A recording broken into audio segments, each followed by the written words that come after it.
રાજા હતો એ રાજાના આશ્રમમાં એટલે રાજાના રાજમાં ચોરી કરવા જાય છે. એટલે માંડવી ઋષિને આવડા ચોરની વાહે ચોકીદારો પડે છે. એટલે ચોરીનો જે બધો માલ હતો એ માંડવી ઋષિના આશ્રમમાં આવડા લઈને વી આવ્યા. હવે સવારમાં ખોજ શરૂ થઈ તો આ માલ બધો આશ્રમમાંથી મળ્યો અને ચોરો ત્યાંથી મળ્યા. ઋષિને ત્યાં ખબર હતી ધ્યાનમાં બેઠા હતા, ધ્યાનમગ્ન હતા.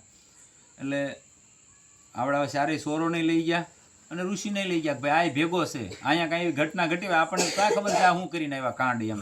આપણે ત્યાં સત્સંગ કરીએ, અહીં પોલીસ આવ્યા અને કીધું કે આ ભેગા જ હોય તો જ થાય એવું ઈચ્છું.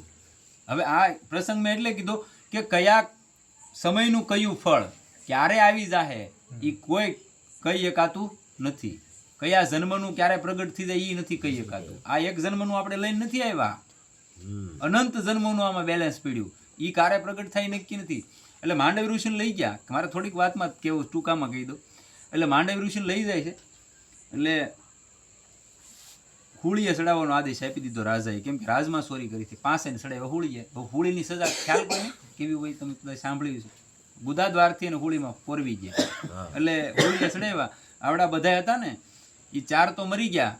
બીજે દી હુળીએ ચડાવવાના હતા ને ત્યારે ઓલા ચોકીદારો જે માણસો હતા એના જલ્લાદો હતા એને જઈને જોયું તો 4 તો મરી ગયેલા હતા પણ એકમાં શ્વાસા હાલતા હતા. એટલે કે અરે ભારે કરી ભૂલ પડી, આ તો કોઈક ઋષિ છે કે અને સિદ્ધ મહાપુરુષ છે, કેમ કે એનું મૃત્યુ નહોતું થયું. એટલે રાજાને બોલાય કે ભૂલ પડી ગઈ અને આ તો હરાપ આપી જાય તો ધનોત્પનોત થઈ જાય. એટલે રાજાએ તે ગાય ને એવું બધું લઈને આવ્યા. બ્રાહ્મણોની સાથેનો વિધિપૂર્વક સત્કાર કર્યો નહીં કે અમારી ભૂલ થઈ ગઈ, અમને ખબર નહોતી કે બાપજી. એટલે માંડવી ઋષિ કે ભાઈ તમારે મારે કાંઈ લેના દેના નથી, આ ફળનો દેવાવાળો ધર્મરાજ છે, આપણે એની પાસે જવાનું થાય.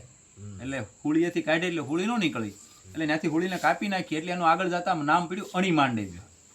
જેની માંડવી શાખા છે ને એની વાત કરું. અણી માંડવી એટલે કહેવાના.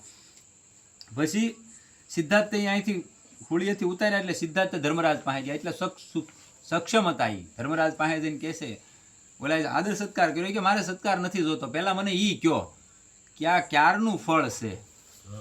તમે મને હુળીએ ચડાવ્યો એ કયા જન્મનું કે ક્યારનું છે, આ ફળ ક્યારનું છે.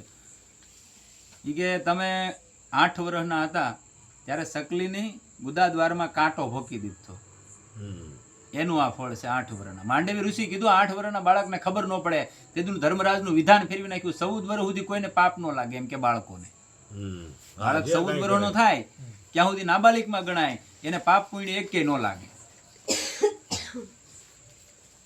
આ માંડવી ઋષિએ ફેરવેલું છે. બાકી ધર્મરાજાનું 8 વર્ષનું તો 7 વર્ષ આણે આપેલા છે આપણે મનુષ્યોને માંડવી ઋષિ.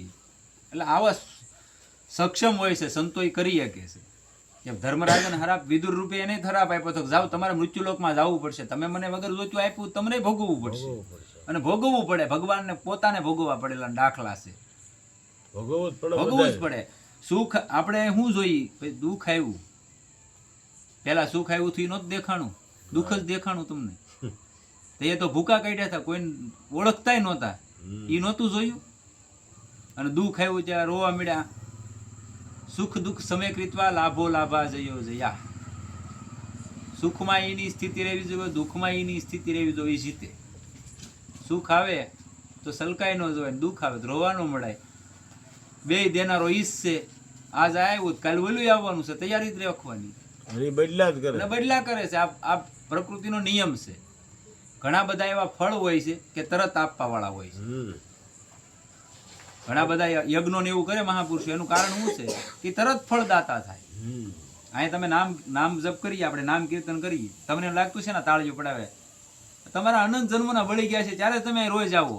નગર તો આ બધાને હોનાની હાકડા બાંધીને લાવો તોય ન આવે મારા બાપ. આવે એમ જ નહીં તો હા આવે એવું લાગે. પણ આ તમને શાંતિ મળે છે. મારો કહેવાનો ભાવ છે તમે અહીંયા આવો છો તમને શાંતિ મળે. એમ શાંતિ મળે ત્યારે જ તમે અહીંયા આવો ને. નગર આમાં ક્યાં કઈ રૂપ છે કે આ ભાઈને તમે ઓળખો છો, ન ઓળખતા કે આપણા ગામનો છે ઓળખા ઈ જ આપણે કરતા હોય, ન કરતા હોય બધા ઓળખે છે. એટલે મતલબ મારો કહેવાનો કે જે તમે અમુક વસ્તુ છે ને એનું ફળ આ તરત મળ્યું કહેવાય. શું કહેવાય? નામ કીર્તનનું ફળ કળી કાળમાં ઊંચામાં ઊંચું કોઈ ફળ હોય ને તો નામ કીર્તન છે. નારદજી જેવા નારદ ભક્તિ સૂત્રમાં કીધેલું છે કળિયુગમાં કેવળ એટલે કેવળ નામ, બીજો કોઈ માર્ગ જ નથી.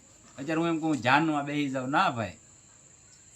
રામ રામ સીતારામ કૃષ્ણ કૃષ્ણ જે નામ લ્યો એનું કરો અનુષ્ઠાન, ઉર્જા જોયું હોય તો. એટલે આગળ બતાવે છે